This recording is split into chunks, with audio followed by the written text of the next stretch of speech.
Happy Election Day. So today we're voting in the mayor of New York City, and voting is an important thing. It's our civic duty, and it's the way things run in a democracy, that we vote for what we believe is right for us, what our priorities are, what the politicians are promising us. That being said, I feel like we have a failed system, and I'd like to come up with, I came up with an idea, and I would love for you to hear me out and tell me what you think. Feedback would be great. Here's the idea. So probably back in the day, there was there was the guy who ran the chicken farm, and he wanted more people to have chicken, and the guy who ran the turkey farm, and he wanted more people to have turkeys. I'm just throwing out examples over here. And the chicken guy said, I want more people to eat chicken, and people voted for the chicken guy, right? It wasn't a question if he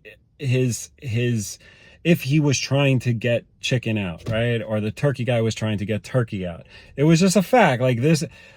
People were true to their word. People didn't lie, and politicians didn't promise stuff that they couldn't do. They were just, this is what the person was about, and people knew, and they voted for it. But we turned voting into sort of like, I'm gonna sell my vote. So I know that majority of the people like ice cream, right?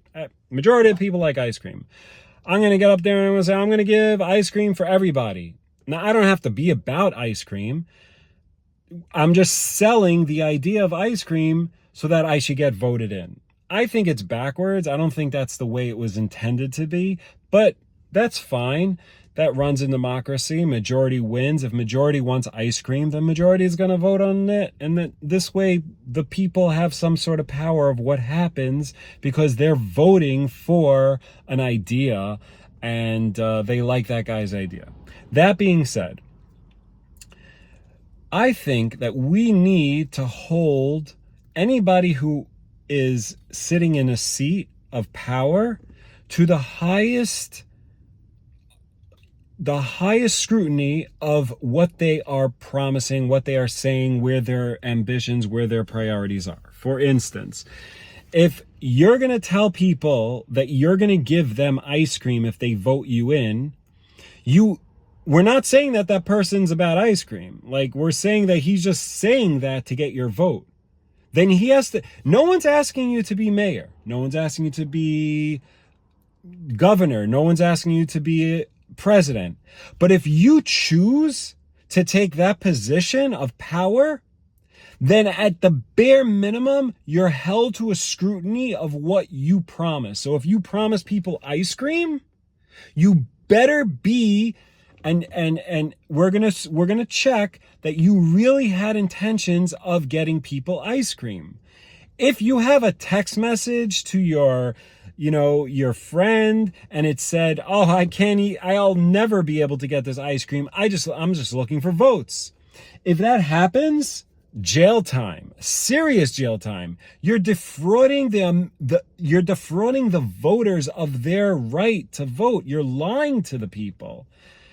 Now, obviously, there's gray areas where it's like you meant to do it, but you didn't know that you couldn't do it, or you were trying to pass a bill and it didn't get passed. That's understandable. We're not saying that you have to know, even if you're completely ignorant. Let's say you know nothing about ice cream, but you promise everybody they're going to have ice cream. That's fine also. Now, if your opponent says, hey, it's 30 days until election, you're promising ice cream, it is impossible for you to give them ice cream because there is no ice cream, right? Let's say there's 100 factual that what you're saying is a lie. You have to change your strategy. You have to be like, oh, I'm sorry, I promised you ice cream, but I found out that I can't give you ice cream, but I found out that I could give you fudge bars, so I'm going to promise everyone fudge bars. That would be okay also. But if you were warned and it's factual that you cannot give people ice cream because there doesn't exist ice cream because there was a earthquake and the ice cream got destroyed, and you still promise people ice cream and they vote you in and you become a politician, or even even if you don't become the politician, even if you lose the election, but you lie see, what I'm trying to say is, to have a position of power, it's a huge responsibility, and no one's perfect. But if you willingly lie or deceive, knowing that you can't deliver on a promise, now you go to jail. It's a serious, serious felony to promise people something that you can't do. So people who are voting, obviously, are not going to have a problem with this. Obviously, we as voters want our politicians to not be deceitful or unmoral, unethical about what they are promising or where their priorities are. So for the voter, it works perfect. For the politician, they're going to have to do their research. They're going to have to make sure that they're not lying or deceiving.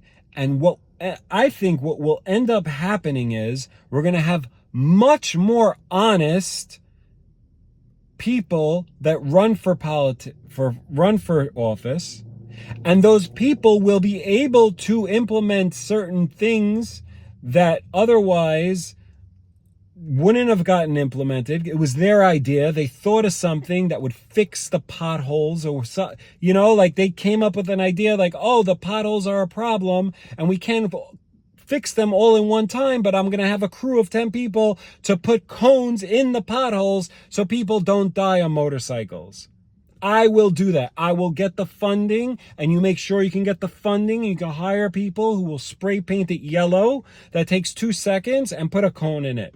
This way, or whatever, a signal, a warning that a pothole, right? These are all examples, like something that could be done.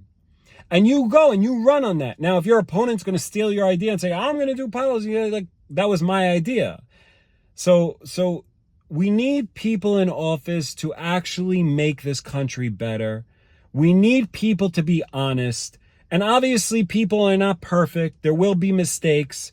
But as long as it's not on purpose, those mistakes have to be truly mistakes. And we'll look into you. You're taking public office. No one asked you to. You want this position? No problem. But if you lie, you're held to a much higher standard, much higher. This is an idea that I think would help, because everybody always has the same problem with politicians. They're like, they promise you the world, they deliver on nothing. And that might be true, but I think this would bring that down a lot. Bring that down a lot to being a more, now, this is obviously an oversight of what's going on in our democracy in our country. This is not an exact, this is a system change, that every person in office from the year 2026 on is held to a huge responsibility. It would be nice if everything was like that. But certain things, like I think in Canada, if you wanted to advertise, you can't do like false advertising. We also have false advertising in America, but I think in Canada, it's like more scrutinized, right? So there's false advertising. I mean, what's the worst? So somebody bought a cookie. He thought it was the best cookie. It wasn't the best cookie, right? So the guy didn't get the best cookie. It's not the end of the world. But when you're giving someone the keys to the city, the keys to the office, the person who has control over certain things that are very important, you want to know that, first of all, he's going to run the things that are already implemented, but also, and his things are going to come up during his office term that weren't expected, and he should be good in deciding what those things, how to proceed. But not only that, I'm trying to keep this below 10 minutes. But not only that, I want people to be honest in the things they promise. What do you think about this idea, the system overhaul in respect to Election Day? Give a comment. Tell me what you think. I don't get a lot of comments, so it would mean a lot to me if you shared this video with other people who have other also might agree with this. Thanks so much and have a great night.